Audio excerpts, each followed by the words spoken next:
H. Et devant, vous avez un facteur mu qu'on va faire, qui va être un paramètre de bifurcation. Et la variation de mu va être un modèle hyper simplifié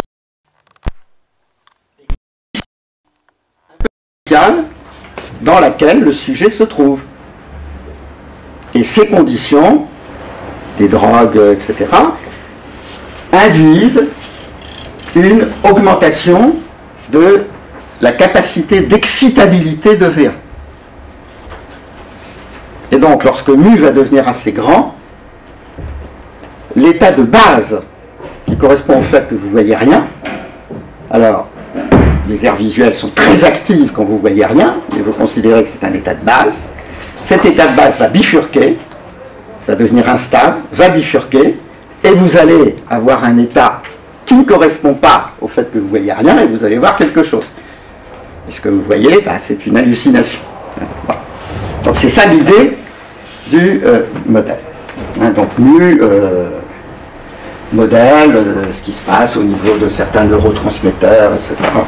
C'est un modèle hyper simplifié, mais qui donne quand même des choses assez étonnantes. Bien. Alors, si vos poids synaptiques sont quelconques, vous n'avez aucune chance d'obtenir le type de géométrie qu'on a vu. Aucune chance. Ce qu'ont démontré ces auteurs, c'est que si vous mettez la géométrie de V1, l'architecture fonctionnelle de V1, vous obtenez ces formes. Alors, en première approximation, ils ont pris la géométrie la plus radicale, c'est-à-dire où les alignements sont des alignements stricts. C'est-à-dire où il n'y a pas de courbure. Courbure nulle, les alignements, c'est uniquement des droites. Et donc, ils disent, il y a deux types de connexions, et on retrouve exactement ce qu'on avait raconté avant. Ce qui se passe au niveau des hypercolonnes. Alors, pour cette classe de connexion, les poids synaptiques ont une forme très particulière. On a ici un delta de Dirac qui force x égale x'. Donc on est au même endroit, la même position, donc on est dans une hypercolonne. Et puis, on a une certaine fonction qui dépend de la différence des phases. Donc dans les hypercolonnes, des neurones sont connectés entre eux par des connexions excitatrices, inhibitrices, enfin bon, ça dépend des subtilités qu'on veut introduire dans le modèle, qui dépendent essentiellement de la différence d'orientation auxquelles les neurones sont sensibles. Maintenant, on a l'autre classe qui sont les connexions horizontales, et là, vous voyez qu'ils mettent un delta qui force θ égale θ'prime. Donc là, c'est le parallélisme strict. θ égale θ'prime, et on a un poids synaptique qui dépend essentiellement de la différence de position, x moins x', et de l'angle. Donc ça, c'est le parallélisme strict. Et puis après, il rajoute une troisième contrainte en disant, mais en plus, on va obliger l'angle à être celui de la droite qui relie x et x'. Donc vous voyez que c'est exactement ce que on avait vu à propos de l'architecture fonctionnelle. Ils prennent l'équation de Hopfield, ils mettent ces poids synaptiques et ils font de la théorie de la bifurcation. Alors c'est des calculs assez pénibles, mais en utilisant des techniques qui sont des techniques standards de la théorie de la bifurcation, ils s'aperçoivent d'abord qu'il y a des valeurs critiques de mu, du paramètre mu, que pour une certaine valeur critique, l'état correspondant au fait qu'on ne voit rien va bifurquer, et donc on va voir apparaître des patterns, et à ce moment-là, ils linéarisent le problème au voisinage de la bifurcation. Donc ils ont le problème, c'est très facile de linéariser les équations de Hopfield au voisinage d'une bifurcation. On étudie le problème linéaire, et on fait l'analyse spectrale. Enfin, on regarde les états propres, les valeurs propres, etc. Et on arrive à des états propres obtenus par bifurcation. Donc vous trouverez quelques détails dans les notes. Mais voilà, typiquement, des états propres. Dans V1,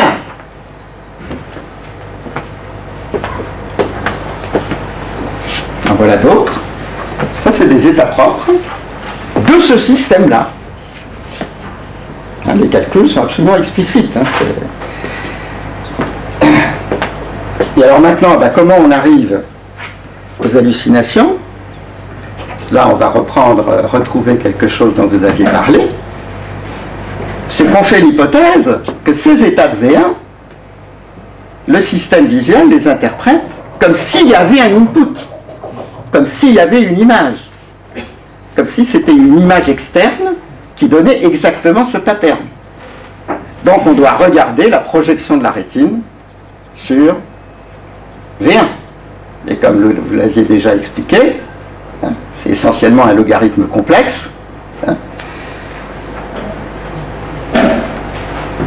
Hein, vous aviez montré cette figure. Donc ça, c'est la projection de la rétine sur V1. Donc là, voilà des modèles, enfin plus ou moins raffinés. Enfin, Schwartz a donné des modèles raffinés. Et alors à ce moment-là, c'est extrêmement simple. On prend les états propres dans V1 et on prend la projection inverse. On projette ça sur la rétine par l'inverse de cette application. Et ça, ces états propres-là, donnent ces états propres-là. À droite, qui sont quand même des modèles corrects, des dessins de Kluver, donc qui correspondent à une réalité perçue, des dessins des années 20. Donc dans ces hallucinations, ce que en fait vous voyez, c'est la géométrie de V1. Vous hallucinez l'architecture fonctionnelle de V1, de façon géométrique. Bon, voilà, c'est essentiellement ce que je voulais raconter. Merci. Merci.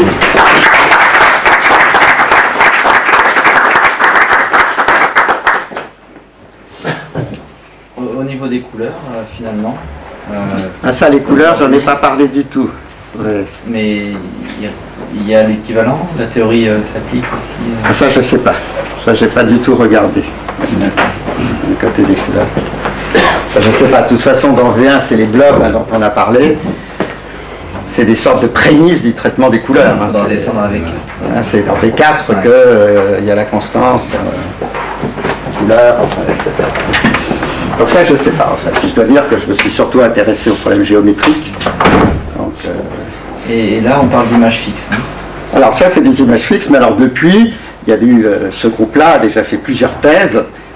Alors, les états propres dynamiques, enfin, il y a des bifurcations de ce genre-là, mais il y a aussi des bifurcations de Hopf, enfin, où on a des patterns rotatifs. Et c'est en général plutôt des patterns rotatifs. Enfin, ouais. Ce qui est intéressant, bon, là, on a les fibres qui sont des orientations. On peut aussi rajouter les fibres qui seraient les différentes bandes de fréquences spatiales. Alors, c'est essentiel. Un petit peu plus compliqué. C'est beaucoup plus compliqué.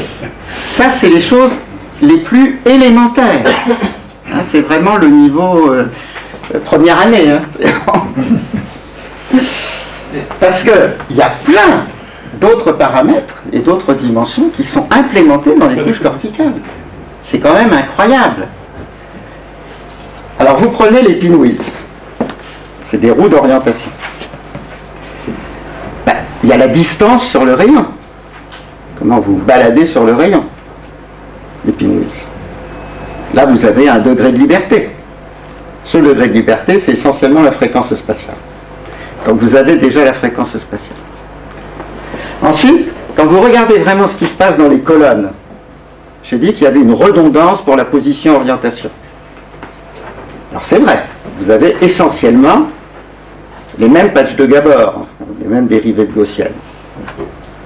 Mais en fait, la phase change lorsqu'on se balade dans les colonnes. Donc ce qui apparaît comme une redondance pour position-orientation n'est pas du tout une redondance pour la phase. Donc, ça fait déjà orientation, fréquence spatiale, phase. Il y a maintenant le côté monoculaire, binoculaire. 4. Donc ça c'est la dominance oculaire. Et la dominance oculaire se répartit de façon très subtile par rapport aux pinwheels. Il y a des corrélations tout à fait fondamentales, enfin un peu compliquées. Donc vous voyez, vous avez déjà un espace des fibres de dimension 4 qui se réalisent dans un plan. Donc vous avez en fait une dimension 6 qui est écrasée en dimension 2 plus quelque chose. Enfin, 2 plus la petite épaisseur de la couche. Donc ça, vous avez raison. Mais, par exemple, Steve Zucker estime qu'il y a des détecteurs spécialisés pour la courbure. Là, dans le modèle que j'ai présenté, l'orientation, c'est une variable en plus avec une architecture fonctionnelle, mais la courbure, c'est simplement la dérivée de l'orientation. S'il y a vraiment des détecteurs de courbure, donc des neurones spécialisés là-dedans, à ce moment-là, il faut refaire la même chose. Donc il faut passer au 2G, ça fera plaisir à Jean-Paul. Bon. Mais la structure, la géométrie de l'espace des 2G est beaucoup plus compliquée que ce que j'ai présenté. Parce qu'on est en dimension 4 et on a 2 systèmes de plans tridimensionnels, enfin l'équivalent des plans, enfin, qui tournent avec des intersections, hein, ce qu'on appelle la structure de Engel. Donc si il y a vraiment des détecteurs de courbure, ça veut dire qu'on a une géométrie de type structure de Engel. C'est pas tellement plus compliqué. Non, c'est pas tellement plus compliqué, mais enfin, bon. Donc vous voyez, une fois que on commence à voir les choses de cette façon-là, la complexité... géodésique de Engel, c'est aussi des données structurales. Oui, absolument. Par exemple, on obtiendra des... Enfin, tu vois, donc immédiatement, on arrive à des problèmes mathématiques intéressants, on peut utiliser des résultats mathématiques intéressants. Quelque chose que je n'ai pas du tout utilisé, c'est le fait que dans la version informe, où on a la forme oméga qui s'annule, bah, évidemment que si vous multipliez oméga par un facteur, si vous prenez lambda oméga, bah, lambda oméga va s'annuler exactement de la même façon. Alors quelle est la différence? Ça veut dire que la mesure du vecteur perpendiculaire au plan de contact, hein, ce qu'on appelle le vecteur de Reb, n'aura pas la même longueur. Enfin, vous fixez la longueur de ce vecteur. Non. Ça, c'est un paramètre supplémentaire. Si vous rajoutez ce paramètre, vous obtenez un espace de dimension 4. Et si vous prolongez la structure de contact, vous avez une structure symplectique. Et avec cette structure symplectique, je montre dans mon livre avec Alessandro Sarti et Giovanna Cinti, qu'on peut faire de la propagation optique, l'équivalent d'une propagation optique, et qu'on peut récupérer des trucs bien connus en perception, genre les axes symétrie généralisés des formes, qui étaient déjà introduites par Marr, etc. Parce que ça, c'est en fait des lieux singuliers du processus de propagation, etc. Vous voyez ? Donc on peut complexifier, mais en complexifiant, il y a toujours vraiment un vrai gain théorique dans la complexification. Oui. Et juste une petite question, la figure que tu avais avant de la map entre la rétine et la cortex cérébrale. Oui, celui-là. Alors, mais la map, ça veut dire que cette map, il y a une discontinuité, ça veut dire que... Non, non, il n'y a pas de discontinuité. Je veux dire, si je prends une courbe dans la zone jaune et je tourne dans l'autre côté, qu'est-ce que je fais? Oui, enfin, disons que là, on ne tient pas compte du fait qu'il y a des émichants, etc., que les émichants sont traités dans... Non, oui, mais c'est parce que en fait, la rétine du côté nasal est moins étendue. Enfin, la vision du côté nasal est plus étroite. Non, et puis en plus, en fait, dans un V1... On ne code pas tout le plan champ visuel. Je veux dire, c'est pas un hasard si c'est un émichant. Voilà. C'est que dans un V1, tu as seulement la moitié du champ visuel. Et l'autre moitié du champ visuel est dans l'autre V1. Hein, tu as deux V1 qui correspondent, un par hémisphère. Et ceux-là aussi sont inversés parce que pour les mouvements des bras, Oui, absolument. c'est le gauche